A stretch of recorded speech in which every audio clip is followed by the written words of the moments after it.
السلام عليكم، ازيكم عاملين ايه؟ الفيديو ده ممكن يكون مختلف شوية عن الفيديوهات اللي انا بعملها الفترة اللي فاتت. الفيديو ده هيبقى من غير اديت، هيبقى يا دوب اديت بسيط، زي سولو بودكاست كده. هي دي الفكرة من السلسلة دي من الفيديوهات. هتكلم في السلسلة دي من الفيديوهات عن مواضيع معينة أنا حابب أتكلم فيها، وهناخد بعض كده في رحلة يعني إيه من الكلام لحد ما تودينا لمكان معين. يعني إحنا هنشوف الفلو ماشي فين وهنكمل معاه. وبما إن الفترة دي هي الفترة اللي أوريدي في ناس كتير داخلة فيها الكلية، كلية الطب، والدراسة هتبدأ كمان كام يوم. خلاص إحنا في العد التنازلي لبداية العام الدراسي الجديد، وطبعا مع كل عام دراسي جديد بيبقى فيه دفعة جديدة داخلة كلية طب، مليئة بقى بالآمال والطموحات وحماس الشباب وحاجات كتيره جدا كده ايه انا عارفها كويس ومرينا كلنا بيها. ده طبعا بيكون قبل الصدمه الاولى، صدمه المحاضرات، تمام، وان انت مش فاهم اي حاجه في الكليه، خصوصا لو انت ما كانش عندك فكره اصلا من البدايه عن الكليه، او انت داخل الكليه في زي ما كتير مننا دخلوها يعني، ومنهم انا، تلبيه لرغبه اهله في ان هو يبقى دكتور ويحصل على المكانه الاجتماعيه ولقب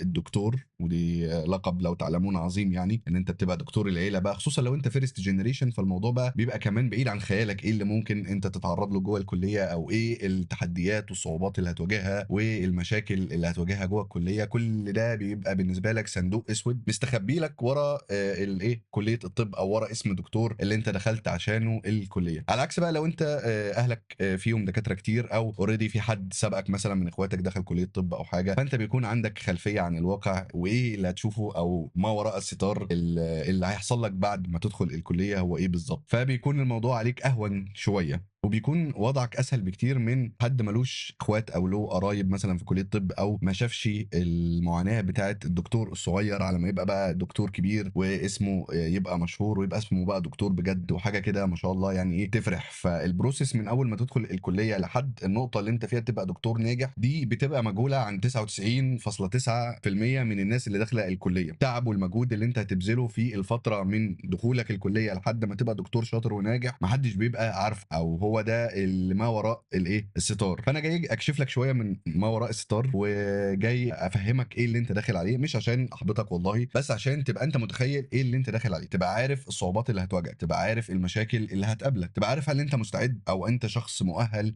لشيء زي ده، ولا تفكر في كليه تانية تكون افضل لك، انت بتحب حاجه تانية مثلا ممكن. فده ممكن يساعدك تشكل صوره ذهنيه متكامله عن كليه الطب قبل ما تدخلها. فلو كملت معانا البودكاست ده للاخر انا هاخدك كده من ايديك من اول ما هتدخل من بوابه الكليه لحد ما ان شاء الله هتتخرج وتشتغل وتبقى دكتور كويس وناجح ان شاء الله يعني. فكل ده هنتكلم عنه بتسلسل كده حلو. لو انت بتحب تشرب حاجه وانت بتسمع البودكاست فده وقت مناسب، وفي ناس بتحب تاكل حاجه. انا عن نفسي بحب اسلي نفسي كده وانا بتفرج على البودكاست. فقبل ما نبدا الحلقه حابب اعرفكم بنفسي، انا دكتور ابراهيم مليك، وده بودكاست بره الصندوق.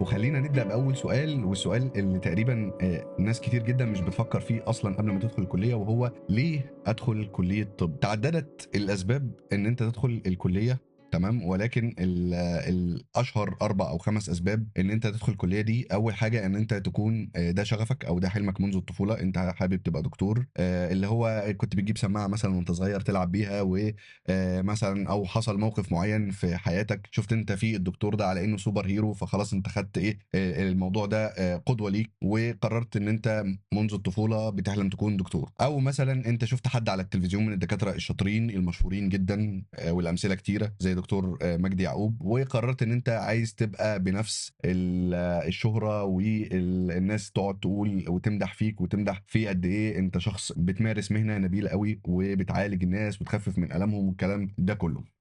فده ممكن يكون اول سبب يدفعك ان انت تدخل كليه طب. تاني سبب ممكن يخليك تدخل كليه طب هو ضغط الاهل. في ناس كتير بتدخل الكليه تلبيه لرغبه الوالدين، او ابوه وامه، في ان هم عايزينه يبقى دكتور او مهندس، او اللي هي الكليات القمه اللي غالبا انت هتبقى بالتارجت واحد فيهم، وطبعا عليهم كليه الطب. فانت خلاص جبت مجموع عالي في الثانويه العامه، اهلك بقوا فخورين بيك خلاص ان انت هتحقق حلمهم وتبقى دكتور. فانت اكيد مش هتحب تكسفهم وتقول لهم والله انا عايز ادخل مثلا كليه تانية زي عايز ابقى مبرمج مثلا. ده كان احد احلامي وانا صغير، ان انا كنت عايز ابقى مبرمج او اي حاجه غير الدكتور. ولكن بعد ما دخلت الكليه اكتشفت ان انا فعلا ما كانش ينفع ادخل كليه تانية على فكره. يعني معنى ان انت تلبي رغبه اهلك وتدخل كليه، مش نهايه العالم، تمام. وممكن تحب الكليه بعد كده. يعني انا ما حبيتش الكليه دي الا بعد يمكن سنه ثالثه، بعد ما بدات اخش شويه في الكلينيكال، تمام. كنت بكره جدا البيزك نولج والمواد المصمته زي الاناتومي والفسيولوجي. البايوكيمستري ده كان بالنسبه لي يعني جحيم حرفيا، لان هو عباره عن كيمياء، وانا ما كنتش بحب الكيمياء اصلا. فكوني دخلت كليه طب ولقيت كيمياء تاني، دي كانت كارثه بالنسبه لي. فدي كانت معاناتي في السنين الاولى. برضو النقله ما بين الثانويه العامه والكليه كانت بالنسبه لي نقله اكسترا اوردينري، يعني مش زي بقيه الناس. يعني على الاقل انا ما كنتش اصلا موجود في مصر، فالثانويه العامه بتاعتي اوريدي واخدها من بره. فكان في تو ترانزيشنز او انتقالتين كبار جدا في حياتي، وهو نقلتك من الثانويه العامه للكليه، ونقلتك من بلد تانية خارج مصر، لان انت خلاص تستقر وتعيش في مصر هنا. فده يمكن اللي شكل الصعوبات اللي انا واجهتها في الاول. في دلوقتي حاجات كتير جدا بتسهل عليك اول سنين في الكليه، زي ان انت مثلا تاخد كورس تاهيل للكليات الطبيه. الكورس ده ممكن يفتح لك الدنيا. على ايام انا ما كانش لسه الاونلاين كورسز دي انتشرت، وكان في على فكره كورس تاهيلي للكليات الطبيه، ولكن ده كان اسمه التاهيليه. وده كانت بتتعمل في الكليه عندنا، ان الدفعات الاكبر بتنزل تعرف الدفعات الصغيره والدفعات الجديده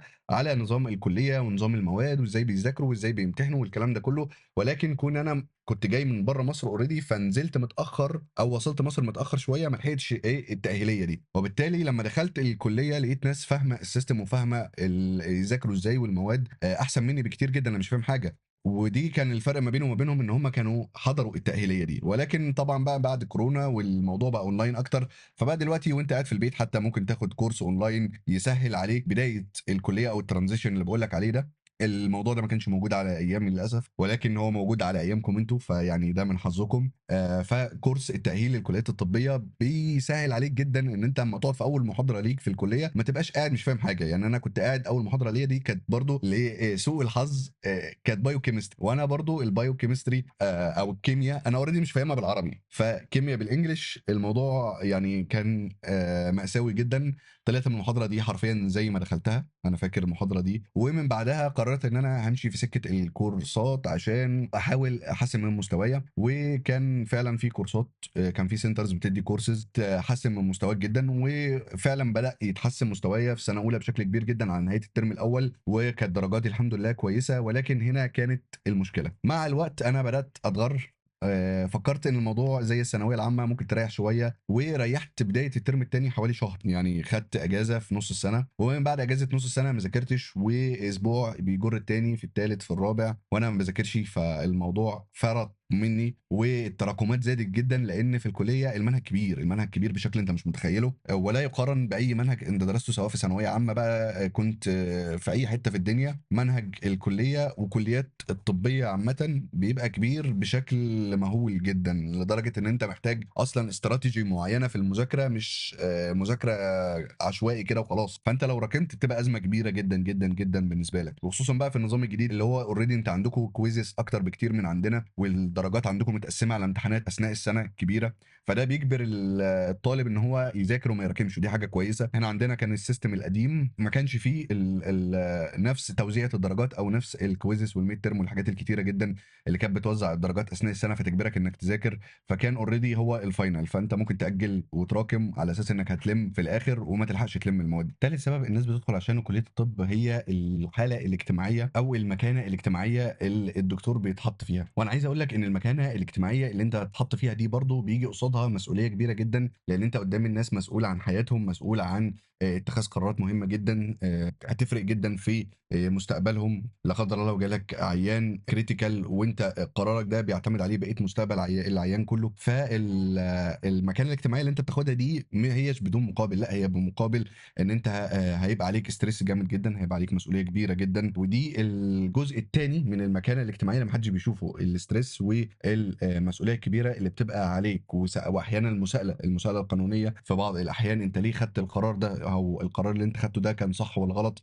في مصلحه العيان ولا مش في مصلحه العيان.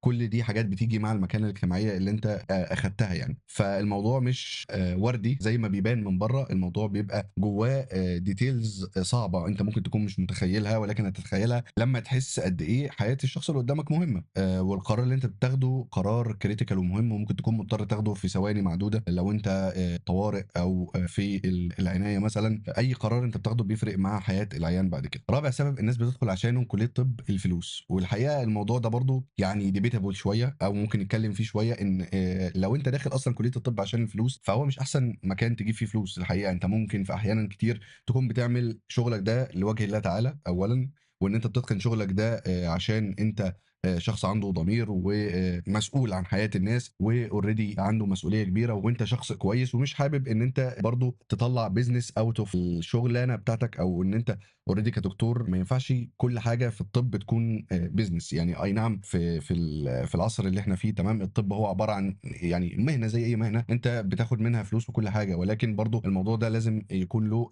ethicals أو أخلاقيات أنت بتلتزم بيها. ما ينفعش تتاجر بمرض الناس، وبالتالي الفلوس في الطب مش أكتر حاجة الحقيقة، ومش أسرع مهنة تجيب لك فلوس، بالعكس خالص. أنت بتجيب يعني فلوس متأخر جدًا عن مهن تانية كتير، ونفس المجهود اللي هتبذله في كلية الطب على فكرة لو اتبذل في مجالات كتير تانية ممكن يكون العائد بتاعه أضخم بكتير جدًا من الفلوس اللي أنت ممكن تجيبها كدكتور. برضه إحنا بنبُص للtop 1% تمام، في الدكاترة اللي هم الدكاترة الكبار جدًا اللي بيعملوا فلوس كتيرة جدًا، ولكن في زيّهم آلاف مؤلفة من الدكاترة اللي شغالين ويا دوب يعني على قد حالهم. ما هو مش كلنا هنبقى ال1%، مش كلنا هنبقى أشطر دكاترة، ولكن الشاطر فعلًا هو اللي بيحقق المكاسب المادية الضخمة اللي إحنا ممكن نكون متخيلينها، أو اللي هتهيأ لنا، أو اللي هتخلّينا متشجعين ندخل كلية طب عشان والله ده كلية طب، ده الدكتور ده بيبقى معاه 4 عين زي ما بيقولوا، وعروسة وعربية وعمارة وحاجات كتير كده، فاهم؟ يقول لك دايمًا الدكتور بيجيب 4 عين، عيادة وعروسة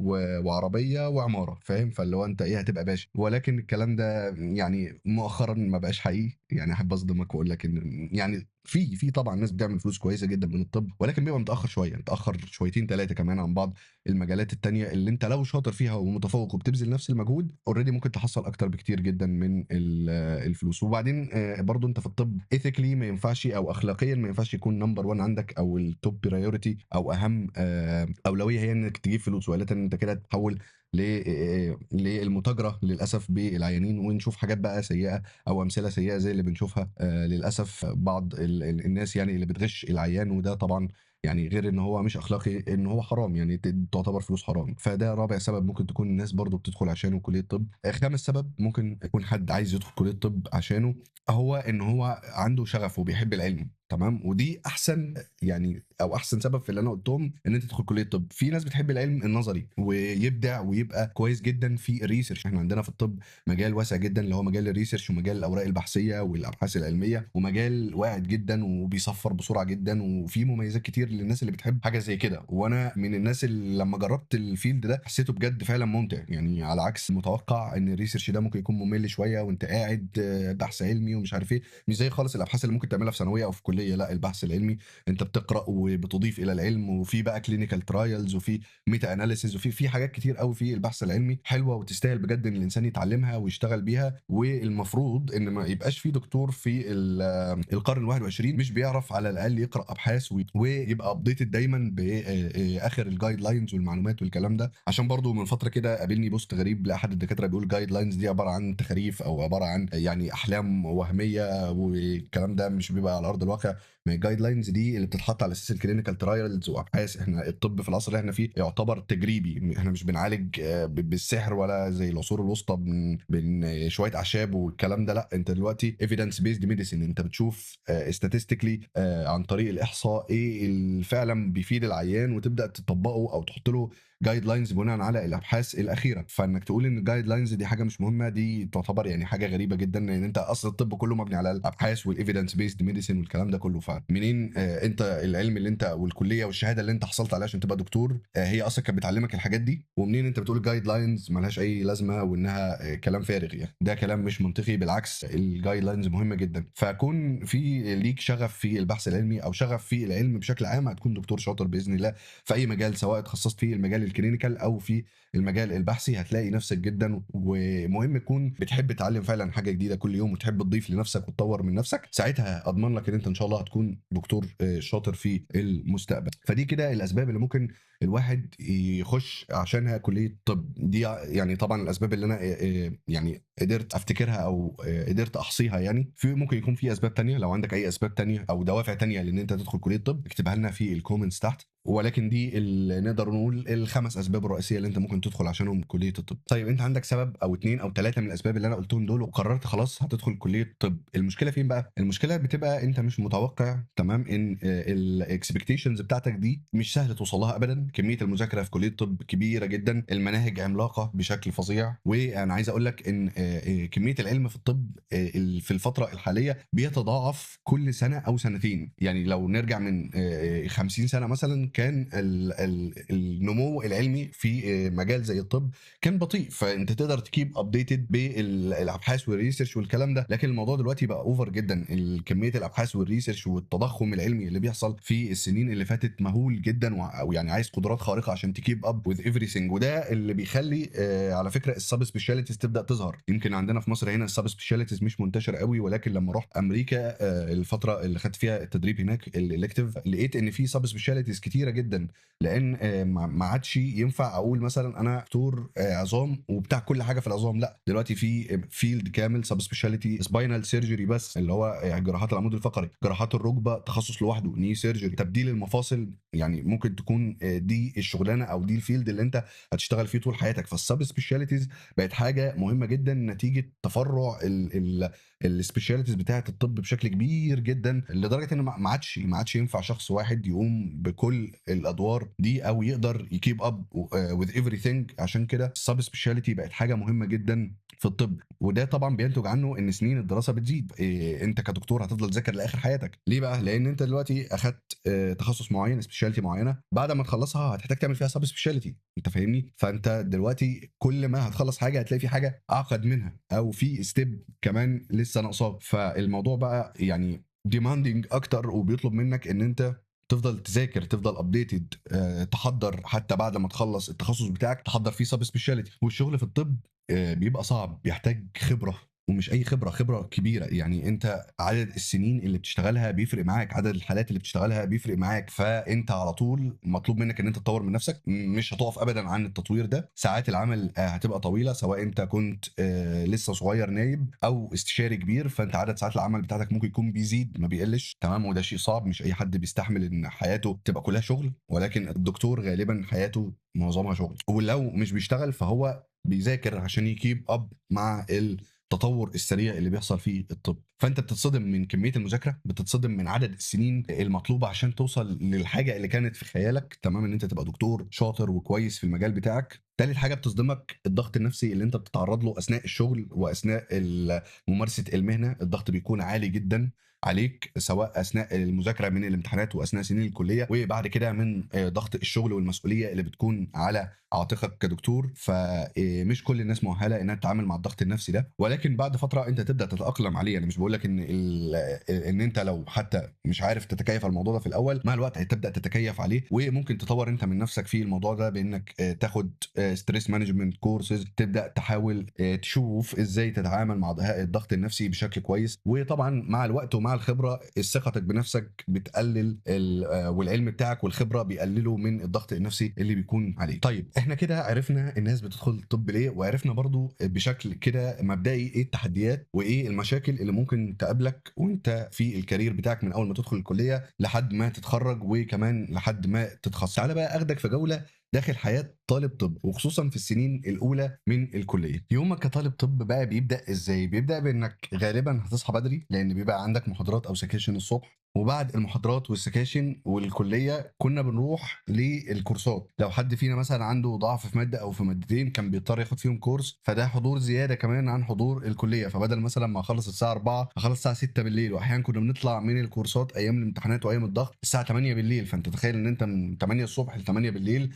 عمال تحضر في سكاشن وكورسات، ودماغك عماله تتحشي معلومات من كل النواحي، وطبعا بتروح مرهق وتعبان يا دوب لو هتاكل حاجة وتذاكر ساعتين قبل ما تنام عشان تصحى تكرر نفس الروتين ده خلال اليوم. فالموضوع كان بيبقى مرهق جدا خصوصا في السنوات الاولى، لان المذاكره بتاعتك اصلا بتاخد وقت كبير. يعني انت لسه في البدايه، لسه بتترجم. احيانا في مننا كان في اول الكليه بيترجم كلمه بكلمه، فانت تخيل قاعد بتعاني مع كل سطر موجود في الكتاب. وعشان كده انا باكد على اهميه كورسات الميديكال ترمينولوجي والكورسات التاهيليه لكليه الطب. انت لو مش محتاج تترجم، انت وفرت تقريبا 50% من مجهود ووقت المذاكره في السنين الاولى، وده شيء لو تعلمون عظيم يعني، وهيسهل عليك حاجات كتير. طبعا بعد كده بتبدا انت تبقى عارف ازاي تنظم مذاكرتك، ازاي تنظم حياتك، بحيث ان انت برضو تحاول تقلل الساعات بتاعه المذاكره دي شويه، عشان يبقى ليك شويه حريه ان انت تمارس هوايه، او يبقى ليك حياه اجتماعيه، او تنزل مع اصحابك. فالموضوع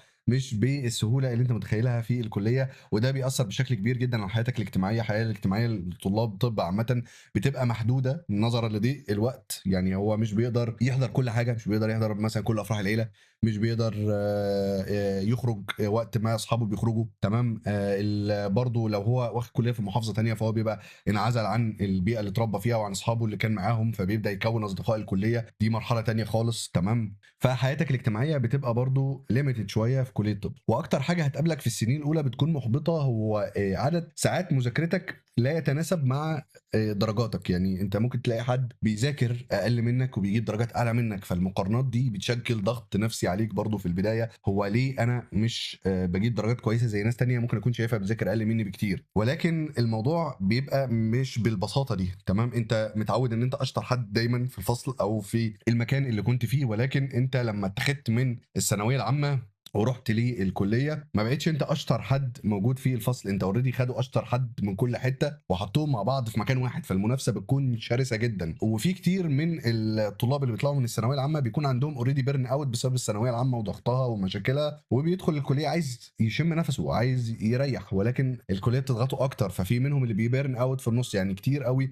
من اللي بيكونوا مرتبين على الثانويه العامه لما بيدخلوا كليه الطب للاسف ما بيقدروش يكملوا بنفس القوه اللي كانوا بادئين بيها في الاول، وبيبدا مع الوقت المجموع بتاعه يقل وشغفه يقل ويدخل في مرحله البيرن اوت. عشان كده دايما انا بقول الطب ده عباره عن ماراثون طويل، لازم يكون نفسك فيه طويل، لازم تجري بالراحه، ما ترهقش نفسك في البدايه جدا بحيث ان انت تبرن اوت وتكمل بقيه السنوات ما انتش كويس او ما انتش بنفس المستوى. فحاول دايما تجد البالانس. هو الفكره كلها في كليه الطب ان انت تبدا تدور على البالانس ما بين درجاتك ومذاكرتك ومستقبلك، وما بين حياتك الاجتماعيه والشخصيه والهوايات بتاعتك، لان الحاجات دي اللي بتشحنك طاقه عشان تقدر تبقى متميز في الكليه او متميز في حياتك العمليه ان شاء الله بعد كده. فحاول دايما تجد البالانس، وحاول برضو ان انت رغم جديه الكليه تخلي الموضوع يعني ايه، ما تاخدوش قوي بزعل والدرجات كل درجه او كل نص درجه اكتئب عليها، لان ده هياثر على نفسيتك في الاخر. خلي عندك بعض من التقبل والرضا تمام بدرجاتك بمستواك ايا يكن، لو عالي فكويس. وبرضه مش بقول كده عشان انت ما تطمحش تجيب اعلى او ما يعني ما تطمحش تجيب اكتر، لا. يعني انت وظيفتك في الفتره دي هي المذاكره، فانت give up your 100%، ركز 100%، اعمل كل مجهودك وطاقتك. برضه حاول توازن عشان تقدر تسستين او تقدر تكمل على كده. والدرجات اللي هتيجي ما تركزش كتير بقى هي كانت عاليه ولا نقصت درجتين زياده او ما جبتش الدرجه اللي انت كنت عايزها. فيعني ايه، ما ترهقش نفسك نفسيا في الموضوع ده قوي عشان ما ياثرش على نفسيتك، وتقدر تكمل كل السنين بشكل كويس، وتبقى ذكرياتك في الكليه ذكريات يعني كويسه. لان صدقني بعد ما تتخرج من الكليه انت تبص لايام الكليه دي وهتعرف انها كانت من احلى ايام حياتك حرفيا، وبجد يعني من السنين اللي تتمنى انها تتعاد مره واثنين وثلاثه. يعني انا عارف ان انت لو في الكليه دلوقتي وبتسمع الكلمتين دول هتبقى مستغرب من اللي انا بقوله، بس يعني مجرد ما تتخرج وتبدا تشتغل هتفهم انا بتكلم على ايه. من الحاجات برضو اللي بترهقك في كليه الطب هي كتر الامتحانات. انت شايف صحابك في الكليات التانية بيخرجوا وقت ما هم عايزين، بيتفسحوا وبيسافروا وبيروحوا وبيجوا، وانت عندك امتحان شفوي وامتحان عملي وامتحان ميد ترم وامتحان عملي وعملي الشفوي وشفوي العملي. ويعني في حاجات كتير قوي كده، امتحانات كتير قوي كنا بنمتحنها كانت بتاثر على يعني حياتنا الاجتماعيه زي ما قلت بشكل كبير جدا. انت كل يومين ثلاثه عندك امتحان، كل اسبوعين ثلاثه عندك امتحان، فانت مش بنفس الرفاهيه اللي بتجدها في الكليات التانيه، فده برضه بيشكل عليك ضغط نفسي كبير. وبتبدا تسال نفسك هو انا طب اشمعنى انا اللي بعاني المعاناه دي؟ ف دي من ضمن الحاجات اللي لازم تبقى عارفها قبل ما تدخل الكلية، إن أنت مش هتبقى زي أصحابك اللي كانوا معاك في ثانوية عامة اللي هيدخلوا كليات تانية. هم هيبقى ليهم طريقة في الحياة مختلفة تمامًا عنك، أنت على طول هتبقى مشغول، مش دايمًا هيتصلوا بيك ويقولوا لك يالّا نخرج، هتقول لهم يالّا بينا، في مرات هتقول لهم أنا عندي امتحانات، في مرة هتقول لهم لأ أنا عندي مذاكرة ومش هاقدر أنزل معاكم، وهكذا يعني هتشوف من ده كتير. وطبعًا كل الكلام اللي أنا اتكلمت عنه ده كوم، وسنة الامتياز أو اللي هم بقوا سنتين امتياز دلوقتي دول كوم تاني خالص. أنت انتقلت من كونك عمّال بتحشي دماغك وتذاكر وتعرف الأمراض والكلام ده كله، وتاخد العلم ك نظري، وأول مرّة هتقف قصاد عيان بجد تمام، هو جاي يقول لك يا دكتور أنا عندي كذا، كذا، كذا، ومنتظر إن أنت اللي هتقدر تقدّم العلاج ليه أو هتقدر تلحقه لو هو مثلًا حالة critical. فاللحظة دي أو لحظة إنك أول مرّة تقف قصاد عيان تكشف عليه أو تاخد منه history أو تلحقه في الطوارئ لو هو جاي في emergency case، دي بتبقى milestone مهمة جدًا، جدًا، جدًا في كاريرك الطبي كله، وهو إزاي هتتعامل في الوقت ده. وكتير مننا في اللحظة دي من الstress ما بيبقاش فاكر أي كلمة من اللي هو ذاكره طول ال7 سنين اللي هو بيدرسهم. أنت قدّام العيان مش فاكر ولا كلمة، اللي هو يا جماعة ما تشوفوا لنا دكتور يعني حد يلحق الراجل ده. فالموضوع بيكون stressful جدًا في الأول لعدم وجود خبرة عملية عندك. سنوات الjuniority دي بتبقى تقيلة على القلب جدًا، يعني أول حاجة دايمًا في بداية أي شيء بيكون صعب، فبداية زي دي بتكون تقيلة جدًا عليك، وبتشكِّل بعد كده المنظور أو الطريقة اللي أنت هتتعامل بيها بقية حياتك بقى مع الطب. يعني أنت لو من الأول عارف تتعامل كويس، عارف تسيستم دماغك كويس إزاي هتتعامل مع المريض 1، 2، 3، المريض مثلًا critical هتلحقه إزاي، إيه أهم الحاجات اللي تعملها الأول، إيه الأولويات اللي أنت مضطر تتعامل بيها مع العيان، خصوصًا في الcritical cases زي مثلًا ABC. أول حاجة تشوف الairway بتاع العيان، الbreathing العيان بيتنفس كويس، الcirculation بتاع العيان، لو في مشكلة في أي حاجة من ال3 دول في الطوارئ أنت بتتعامل معاها وتحاول تstable العيان عشان تبدأ تشوف الإجراء اللي هتاخده بعد كده. ودايمًا في سنة الامتياز أو في السنين الأولى لازم يكون معاك mentor، لازم يكون معاك حد أكبر منك في الshift يعلمك أو تلجأ له في الحالات اللي أنت مش عارف تتصرف فيها. فما تتكسفش أبدًا في سنة الامتياز دي إنك تسأل اللي أكبر منك، حتى لو كان اللي أكبر منك بيريح دماغه وبينفّض لك ومش عايز يعلمك، خليك زنان وراه، يعني فاهم، حاول يعني بجد تشو interest في كل قسم هتدخله في امتياز. في امتيازك برضه مهم جدًا إن أنت تروتيت في كل الأقسام، تحاول تعدّي على كل قسم تشوف أنت هتحب إيه، هتحب الجراحات، هتحب الباطنات، هتحب تخصص إيه أكتر. بعض التخصصات بيبقى للأسف الدكاترة مش حابين وجود الامتياز، وأحيانًا يقول لك أنت امتياز اطلع برّه. طبعًا الكلام ده ما ينفعش وما يصحّش تمام. أنا كامتياز المفروض إن أنا هنا عشان أتعلّم وعشان أشوف كل التخصصات، فللأسف ده ما بيحصلش غير عندنا في الكليات هنا، ولكن أنت من حقك تتعلّم، فخلّيك مُصِر إن أنت تتعلّم مهما كان. مهما كان اللي قدّامك مش عايز يعلّمك، هو لمّا يلاقي عندك persistence ويلاقيك رخم هو هيضطر يعلّمك. وأحيانًا في منهم اللي بيبقى already عايز يعلّمك عشان تشيل معاه شغل، ده شيء كويس. ولكن برضه للأسف في بعض الناس اللي هتقابلهم على الناحية التانية زي ما باقول لك كده ومش حابب يعلّم حد، فأنت اسعى ورا العلم بنفسك، لإن أنت من اللحظة بتاعة الامتياز أو من الوقت بتاع الامتياز كده لحد آخر عمرك ما حدش هيدوّر بقى أنت اتعلّمت والّا ما اتعلّمتش بعد كده. أنت بعد كده اللي هتعلّم نفسك بنفسك وهتطوّر نفسك بنفسك، وهتبقى مهتم إن أنت تبقى دكتور شاطر. وكتير مننا بعد ما بيخلّص الكلية والضغط اللي كان فوقه طول الوقت ده بيروح، بيبدأ بعد التخرُّج يأنتخ وما يupdateش نفسه يمشّي حاله، ده بينتج عنه اللي هو الطب تمشية الحال بقى، اللي هو إيه، أنت بتلصّم العيان وتمشّيه بس. فده يعتبر يعني حرام. يعني أنت لو دكتور ما بتذاكرش بتعوز تقدّم الbest value أو الbest treatment للعيان بتاعك، فأنت كده حرام عليك الفلوس اللي أنت بتاخدها من على العيان دي، لو شغّال private أو لو شغّال أو لو العيان ده بيدفع فلوس. وبرضه لو أنت في بداية حياتك وبتتعلّم لسه، خلّي عندك دايمًا persistence وخلّي عندك دايمًا صبر على التعلُّم في السنين الأولى، واعرف دايمًا إن أي حاجة في أولها صعبة، أي نيابة هتاخدها في أي تخصُّص هيبقى في الأول صعب، وهيبقى في الأول الشغل تقيل على قلبك.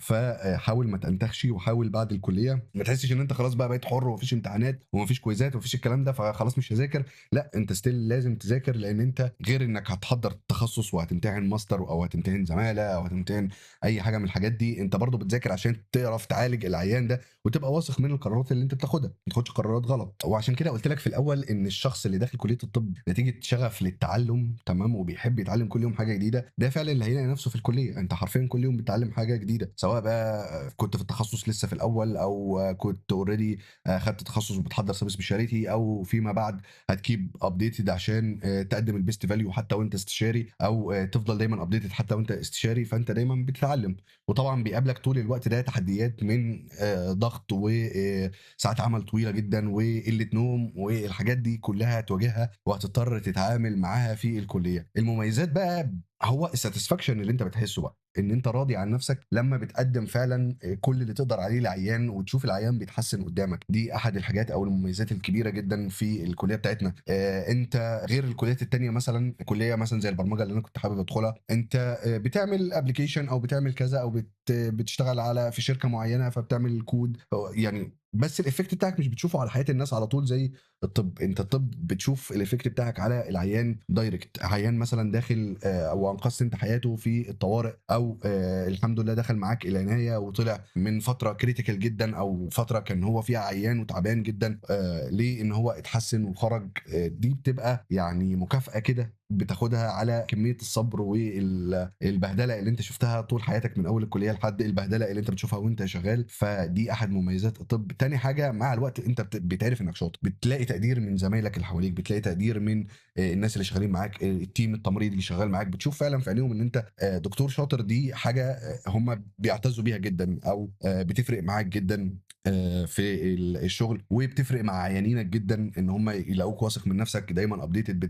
تقدر تدّيهم فعلًا العلاج اللي هم محتاجينه. يبقى لو هنحصر المميزات، فأول ميزة معانا هي القيمة الإنسانية اللي أنت بتقدّمها للعيانين أو للمرضى بتوعك. دي أول ميزة من مميزات الطب. تاني ميزة هي المكانة الاجتماعية طبعًا، ودي حاجة ما نقدرش ننكرها، وهي أحد الأسباب اللي ممكن عشانها واحد يدخل كلية الطب، إن الدكتور أو الطبيب بيكون له مكانة اجتماعية خاصة في المجتمعات عندنا بشكل عام. تالت ميزة من المميزات في الطب هو التنوع العلمي. في تخصصات كتير جدًا ترضي كل الأذواق حرفيًا. يعني أنت لو بتحب تتعامل مع patients، فالباطنة وتخصصاتها والsub specialties بتاعتها هتبقى كويسة جدًا بالنسبة لك.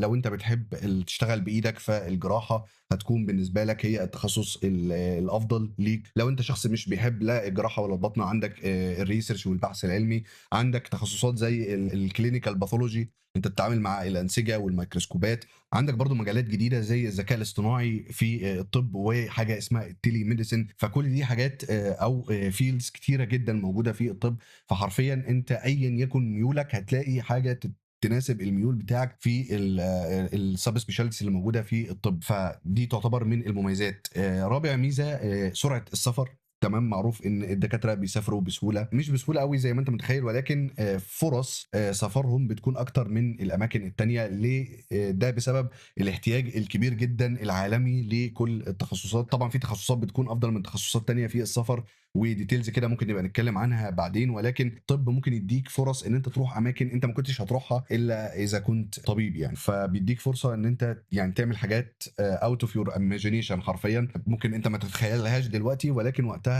انت هتبقى عارف ان كل الحاجات اللي انت بتعملها دي ده بفضل ان انت دكتور، او ان انت دخلت كليه طب.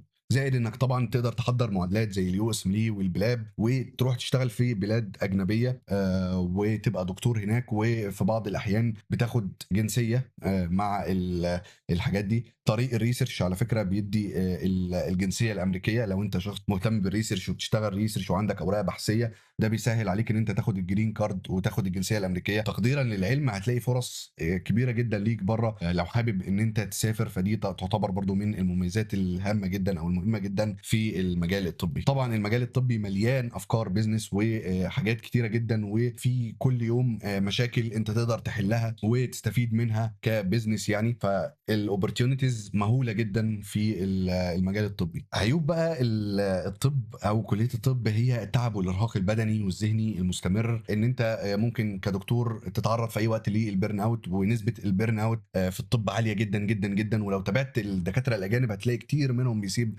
الطب ويتجه للبيزنس ويتجه لاي حاجه تانية غير الطب نتيجه الضغط النفسي والبيرن اوت بتاع الكليه. فالكليه عايزه شخص يكون شخصيته فايتر شويه، مش بيستسلم بسهوله. برضو من العيوب هي المرتبات في الاول. طول ما انت بتتعلم مرتباتك مش افضل حاجه، مش احسن حاجه، لكن مجرد ما يبقى عندك اكسبيرينس وتبدا تشتغل ساعات اكتر ويبقى عندك خبره اكبر، بتبدا مشكله الفلوس او مشكله المرتبات دي تتحل مع الوقت. وطبعا لو سافرت يعني فانت ربنا هيبقى فتح عليك جامد جدا. فدي برضو يعني ايه يعتبر عيب ان انت في الاول راتبك ضعيف بالنسبه للمجهود اللي انت بتبذله. يعني ممكن يكون الراتب الضعيف ده بالنسبه لحد تاني اوريدي كويس، ولكن هو المجهود اللي انت بتبذله عشان تاخد المرتب ده بيكون يعني زياده حبتين. طبعا الورك لايف بالانس او التوازن ما بين حياتك الشخصيه والشغل تقريبا منعدم. انت حياتك كلها شغل، مذاكره، تحضير، معادلات، فيرست وسكند ويعني وزمالات، وقصه طويله عريضه من الامتحانات والمجهود اللي بيتبذل. فمش سهل ابدا انت توازن ما بين حياتك الشخصيه والطب. وطبعا اكبر عيب فيهم طول الطريق. انت الطريق لا ينتهي،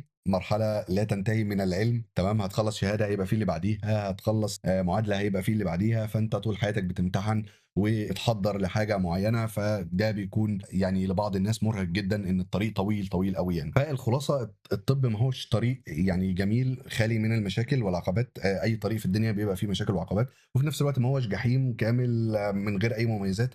هو ميكس ما بين الاتنين، وانت تحاول يعني تتأقلم مع العيوب دي وتتفاداها على قد ما تقدر. والمميزات كده كده انت تكون راضي بيها وتكون شايف ان قيمة اللي انت بتعمله هي دي الخلطة السحرية اللي تخليك يعني عندك الشغف والطاقة ان انت تكمل. من الحاجات برضو اللي ضروري نتكلم عنها هي ما بعد الامتياز. الفترة اللي بعد الامتياز دي بتكون فترة يعني ذهبية جدا، وفي نفس الوقت هي فترة صعبة جدا. ليه بقى؟ لأن أنت بتكون في حيرة من أمرك، قدامك طرق كتير جدا. قدامك الطريق الأكاديمي، قدامك طريق الجامعة، تمام، سواء كنت تستلم نيابة الجامعة، قدامك طرق أو الشهادات اللي موجودة في وزارة الصحة زي الزمالة المصرية والماستر. فأنت بتبقى محتار تختار الزمالة ولا الماستر. لو أنت في الصحة، طب تقدم في نيابة الجامعة ولا لأ؟ طب تسيبك من كل ده وتهتم بالمعادلات والزمالات زي اليوسملي والبلاب وتسعى في طريق السفر. ولو خدت القرار ده في طريق السفر، طب هتسافر فين؟ طب انهي مكان هيكون انسب ليك؟ تمام، طب انهي معادله تكاليف السفر بتاعتها تقدر عليها؟ كل ده بيكون في الحسبان في الفتره دي، وبيكون فتره ضاغطه جدا. الى جانب ان انت شايف زمايلك اللي قدك اللي دخلوا كليات تانية، اللي منهم اوريدي في الكارير بتاعه، واللي اشترى عربيه واللي اتجوز واللي سافر فانت بتحس ان انت متاخر عن الدنيا كلها. فدي حاجه يعني برضو بتضغطك اكتر. وطبعا كل طريق هتاخده في التضحيات بتاعته. طريق الجامعه طريق معروف ومرسوم، ولكن الطريق ده في اوله صعب، الضغط فيه كبير جدا، الدخل المادي فيه مش احسن حاجه في الاول. لجانب مثلا طريق الزماله برضو عدد السنين فيها في بعض التخصصات بيكون كبير، 5 ل6 سنين. فانت 5 ل6 سنين كمان. طريق برضو السفر مش طريق مفروش بالورد، في تكاليف عاليه جدا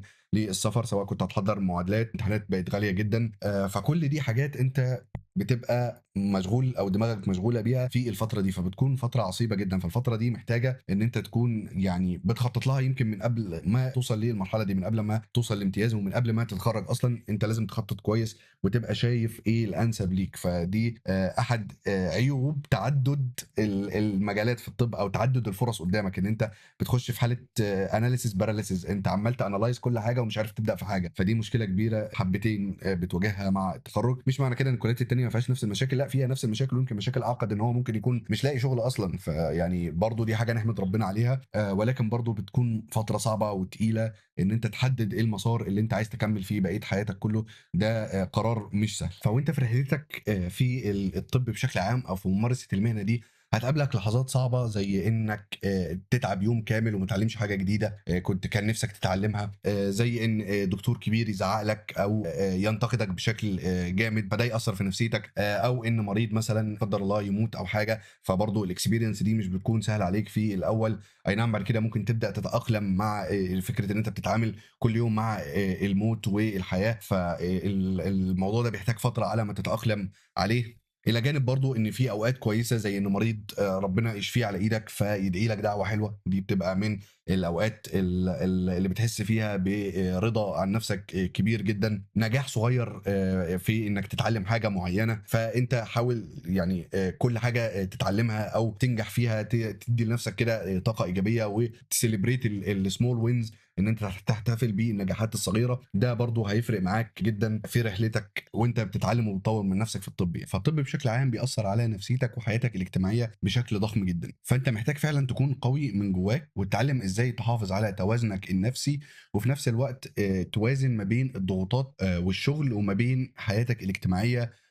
ومسؤولياتك بشكل عام. ولازم تهتم بنفسك، لأن أنت لو ما اهتمتش بنفسك الضغط النفسي ممكن يكسرك مع الوقت أو يوصّلك لمرحلة الburn out. وبكده نكون وصلنا للجزء الأخير في الفيديو، بعد ما اتكلمنا على التحديات اللي هتقابلك في كلية طب من أول ما تدخل الكلية لحد ما تتخرّج وبعد التخرُّج كمان، واتكلمنا على العيوب والمميزات اللي هتقابلها أثناء فترة الكلية وأثناء فترة الشغل. جه الوقت للنصيحة الأخيرة اللي هتحدد إذا كان الطريق ده مناسب ليك والّا لأ. لو أنت فعلًا عندك شغف بالطب وبتحب تساعد الناس وبتحب تطوّر من نفسك وتتعلم حاجة جديدة كل يوم، يبقى أهلًا وسهلًا، الطريق ده اتعمل عشانك. هتتعب هتتضايق وهتتضغط أكيد، وهتحس في الأول إن أنت إيه اللي أنا باعمله في نفسي ده، ولكن مع الوقت هتبدأ تحس بقيمة الشيء اللي أنت بتعمله، وهتبدأ تحس بقيمة كونك دكتور. بس لو أنت داخل طب عشان الاسم فقط أو عشان الفلوس أو عشان ضغط الأهل، للأسف هتتعب جدًا في الأول وهتكره نفسك، لأن العيوب بالنسبة لك وقتها هتبقى أكتر بكتير جدًا من المميزات. فأنا عايزك قبل ما تقرر تدخل طب تسأل نفسك شوية أسئلة، ويا ريت تكتب الإجابات بتاعتهم في ورقة عشان تكون دايمًا قدامك بعد كده.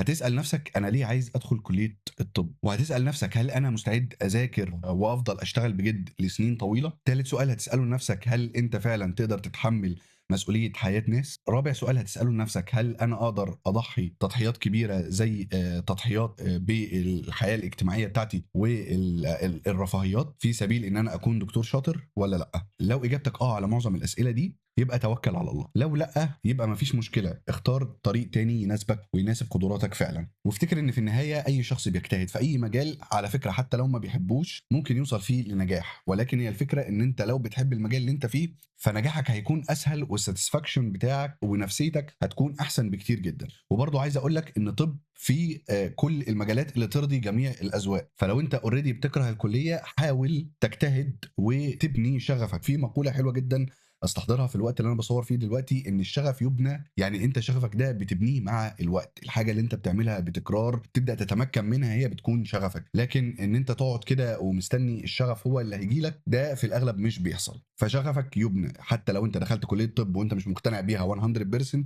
أنا مش ضد ده، وأنا كنت زيك في يوم من الأيام، ولكن أنا لمّا قُلت لك العيوب والمميزات قُلت لك عشان تبقى واعي للي أنت داخل عليه، وتبدأ تdevelop أو تطوّر من نفسك بشكل يسمح لك بإن أنت تتأقلم وتتعامل مع هذه العيوب، عشان إن شاء الله في المستقبل تبقى دكتور ناجح. وأتمنى تكون الحلقة دي ادّتك صورة كاملة كده أو صورة شبه كاملة نقول، لإن أنت لو عايز تاخد الصورة كاملة فعلًا فأفضل حاجة تعملها إن أنت تنزل تتطوّع في مستشفى أو تشوف إيه اللي بيحصل فيها وتشوف إيه طريقة العمل، تقضّي وقت مع النواب والناس اللي already أنت هتبقى زيّهم أو هتبقى واحد منهم في يوم من الأيام. تقدر برضه تشوف فيديوز على اليوتيوب أكتر توضّح لك العيوب والمميزات، توضّح لك برضه حياة الدكتور بتبقى بشكل عام عاملة إزاي. كل ده هيدّيك برضه clarity وهيدّيك صورة واضحة وكاملة عن الحياة اللي أنت هتعيشها بعد كده، فتاخد قرارك بشكل مدروس وما تبقاش بتكتب أي رغبات وخلاص، أو